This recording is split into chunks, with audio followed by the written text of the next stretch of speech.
I once had a business partner who he was just a friend at first, and he had one day expressed to me that he had a dream of starting a wine bar. And he didn't think anything of it. It was something that was so far off in the future for him that he just kind of said it in passing. Yeah, like one day I'll start a wine bar. And I think I let it go for like maybe a couple weeks or so. And then eventually I was just like, hey, let's start this wine bar. I'll put in some money. You put in some money. You do this. I do this. Ba, ba, ba, ba, ba. And we made it happen. But had I not been the one who's like, yes, we can do it, and this is how, he would have waited another 10 years to do it, right? So don't let anybody tell you that your superpower is a weakness. And if, you know what, if they do, thank them, because they just gave you some information that maybe you forgot about. Maybe you forgot that was your superpower. Welcome to the Audacious Founder Podcast. I'm your host, Melissa Manning. This show is for the person who knows they're built for more. Welcome to your next level. Welcome to the Audacious Founder Podcast. My name is Melissa Manning. I am your host, an audacious founder, and your financial expert. So today, what I want to talk about is that you have a superpower. So I was having a conversation with somebody the other day, and they were saying how because they are always in the future, they're always 10 steps ahead, always thinking ahead, always planning ahead, it takes away their ability to be present in the moment, and that their ability or their maybe habit of always looking and planning for the future is a negative. It's something that hurts them in relationships. It's something that makes it hard to communicate, blah, blah, blah, blah, blah. It's just basically like this negative trait that they have. And in that moment, I said, no, that is actually your superpower.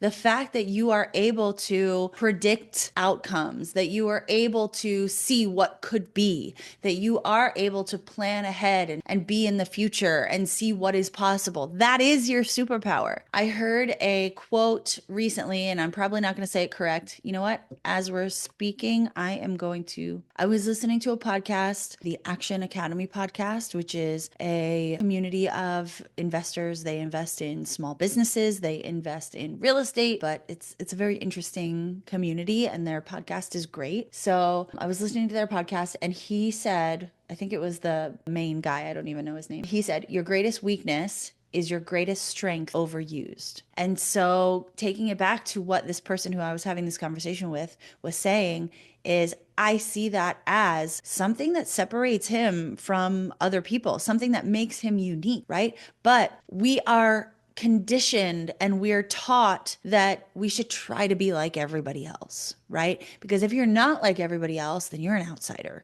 You're weird. You are rejected. You are alienated. You are, right? So we are taught that it is safe to be like everybody else, and it is not safe. It is risky. It is threatening to stand out, to be different. And so then what happens because of that is that we look at those things that make us different, those things that make us unique, those superpowers. We look at them as if they are the things that are wrong with us. Oh, I'm always thinking about the future. That's something that's wrong with me. No, that is something that is amazing. That is amazing. Yes, there is something to be said for aiming for balance. I don't think pure 100% balance is possible. I don't believe in that. But I think aiming, right, for something that is as close to balance as we can get is something that we should try to do, because I think that is healthy, right? Because an extreme of anything is not healthy. So thinking about it in terms of this person's superpower, that they can see the future, they can see what's possible. If they go to the extreme of that, yes, they are not present. They are not able to kind of hear and listen to what you're saying when you're sitting in front of them, because they are already thinking about the next question they're going to ask you, or they're already thinking about what the future would be like when they're with you, or blah, blah, blah, blah, blah, whatever it is. They're not here, right? They're off. They're thinking about something else. So yes, when it's an extreme, it's not great. Right?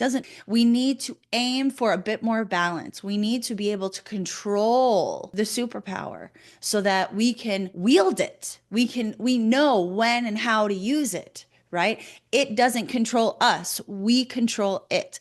It's the same for me. I'm quite impatient, but my impatience used correctly and to my advantage allowed me to open 13 businesses in 10 years. It allowed me to give all of those people jobs for the time. It allowed me to create products and services that didn't exist before because I was unwilling to wait another year, 2 years, 5 years, whatever, right? My impatience, my drive, which sometimes overwhelms people, right? Sometimes people don't like that I'm so driven because it makes them feel maybe a negative emotion. It makes them feel a certain way. So they don't like it. And I could easily look at my impatience, my intensity, my drive, my confidence. I could look at these things as negatives because certain people have given me that message. Certain people have, I mean, not even they've told me to my face, like, that is your weakness. And if I allow that to kind of like, just, I don't know, just like be crazy and like not be controlled, if I allow my drive to just be full blast without reins, without any limitations or boundaries or direction, then I basically kind of do what I did in the past, which is open way too many businesses, put too much on my plate, and not be able to handle everything that I've created, right? So that's to the extreme. But if I'm able to hone the drive, if I'm able to control the impatience, if I'm able to maybe express these things in other ways so that it's not just this pent up, contained energy, it's being expressed, it's being acknowledged, but it's also being directed, then that becomes my superpower, right? Thinking about a superhero, thinking about, okay, let's think about Spider-Man, right? His web's coming out here. It's coming out in one line wherever he wants it to go. Imagine if it just came out, right? That's not going to help him. That's just going to make a mess and get stickiness everywhere. And he's going to get stuck to all the things that he's around. It has to be directed and it has to be exact. And so that's the work. It's the work of looking, what are the things that people have told you is wrong with you? Okay. What are those things? Oh, you're so lazy. Oh, you're so this. Oh, you're so, how can you flip the switch and look at that weakness as if it were a strength, as if it were something that was unique and powerful and fantastic and special about you, that makes you different, makes you valuable? How can you use that thing, that quote unquote weakness, to improve the world, to make somebody else's life better, right? If you are somebody who's lazy and you only want to sit on the couch all day, think about what would make that more enjoyable, because there's a product there, right? That you could sell to other people who identify as lazy too, right? So the point is, you're underestimating yourself because other people have told you that your best qualities are your worst, and you believed them. I believed them. One of my first business partners told me that she told me something like, I can only start businesses, but I can't maintain them, or something like that. And she told me, that's why you're going to fail. That hurt for a long time. I thought there was something wrong with me, that I had all this energy to start this business, to develop it, to manifest it, to make it exist. But then as soon as it was up and running, I'm like, oh, kind of bored. Like, I don't want to make the orders. I don't want to do the inventory. I don't want to do the schedule. I don't want to do blah, blah, blah. I don't want to do all these day-to-day things, right? And I thought there was something wrong with me. I thought this was a deficit in me. Eventually, I realized that no, that's not my role. That is not my superpower. My superpower, much like this person I was having a conversation with, is seeing the possibility, is seeing what the space could look like, is seeing those customers and their faces when they walk in and they see all the touches and the decorations and they see the beautiful pastries, or I don't know, whatever it is, and they're sipping that coffee. My superpower is that I can step into a room, into a warehouse space, into the ugliest, most rundown building there ever was, and I can see what's possible. I can see the next 175 steps that it will take to get that thing from where it's at now to that ultimate vision that I see in my mind. And I'm not intimidated by it. I'm enthralled by it. It gives me adrenaline. It makes my blood pumping. It gives me energy. It makes me want to run up and down and run around through the building and see all the rooms and see all the things that I can fix and I can change. I am not the person who's going to sit there every single day and maintain. That's not me. That's not my superpower. But the point is that this person was telling me that that was a weakness in me. And until I think I read it in a book, in a business book somewhere, where they said some people are visionaries. Some people are a person who creates the idea, puts all the pieces together, and then some people are implementers. And honestly, that's why my ex-husband and I were such a great team, because I was the person who was like, yes, we can buy this 3-family building and rent it out at 23 years old and make money off of it and live for free. Yes, we can do that. And then he's the one who kind of like, actually, that one I made happen, but I can draw up the plans and I can make this for our first art studio complex. This is what it's going to look like. This is how many rooms we're going to have. This is how big the rooms are going to be. This is how much we're going to charge for each room that has a window, each room that doesn't have a window. This is how we're going to charge for it. This is the kind of person that's going to be in there.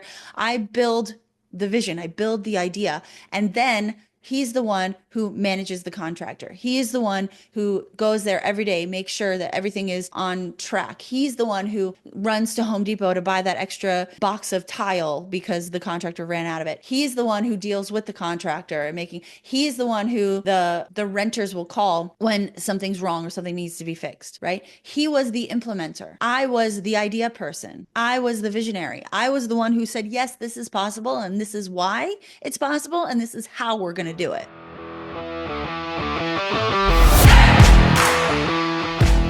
Hey guys, here's what most people do when they want to build wealth. They download another freebie, they try to piece together random advice from TikTok and YouTube and end up stuck, overwhelmed, inconsistent, and spinning their wheels.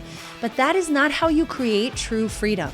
If you're ready for something smarter, deeper, and actually aligned with your life, book an Audacious Wealth breakthrough call with me. This is not cookie cutter coaching. This is where we look at your gifts, your vision, and your numbers. And we build a bold, personalized blueprint to help you turn your income into impact, your time into freedom, and your ideas into legacy. You've done the DIY hustle. Now it's time for strategy that fits like it was made for you, because it was. Spots are limited, so head to the show notes and claim yours now.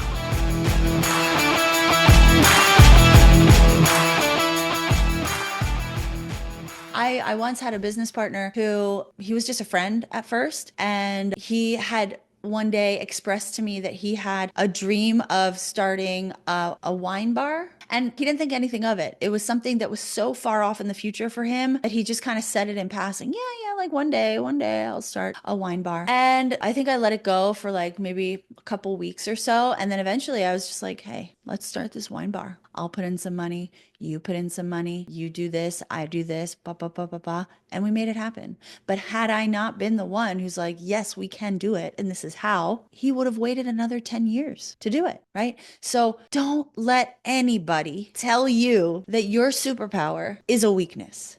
And if, you know what, if they do, thank them, because they just gave you some information that maybe you forgot about. Maybe you forgot that was your superpower. Maybe you didn't think that there was anything really that unique about you, because nobody ever took the time to notice that about you and to encourage it. Because it made them feel a certain way, they decided that they were going to put that on you, that was a reflection of you and not a reflection of them, right? When your vastness, when your power, when your drive or intensity or aggressiveness or whatever it is, when your power hits somebody else and they receive it in a negative way, it is a reflection of them, because they are translating it. They are absorbing it and translating it in a way that is completely on them. It is not on you. But then, because it makes them uncomfortable in some kind of a way, they put that on you and they tell you that's your fault. That's because something's wrong with you. That's something you need to work on. And again, like I said, right? It's like, we want to be able to control our superpower. So maybe you truly do need to work on it. Maybe there's certain people that they're not the people that you show this superpower to. They are not the people that are going to encourage and are going to give you credit for that and are going to support you in that because it makes them feel uncomfortable, right? Don't waste your time showing them your superpower. But it's the people who see that as value that you need to spend more time around, because that's the thing that you were gifted. That's the thing that makes you different, makes you unique from everybody else. That's the thing. That's the gift that you were given to give back to us, to me, to somebody else, to the world. So that's the thing. You need to understand it. You need to study it. You need to understand how can I make this, how can I direct this talent or this skill in a way that's going to get me what I want, that's going to get me that life that I want, or that career that I want, or that money that I want, or whatever it is. But it's about directing that superpower in a way that gets you what you want, gets the results that you want. But your greatest weakness is your greatest strength overused. It's when it's uncontrolled. It's when it explodes out of you, right? You don't have control over it. There's a few reasons why you might be unaware of your superpower. One of them is that you just haven't taken the time to look for it. It might just be like you're so busy doing, you're so busy running to your job and doing your job and taking care of your responsibilities and feeding the kids and going grocery shopping and cleaning the house and showing up to that birthday party that you promised you'd go to and being a good friend and doing all the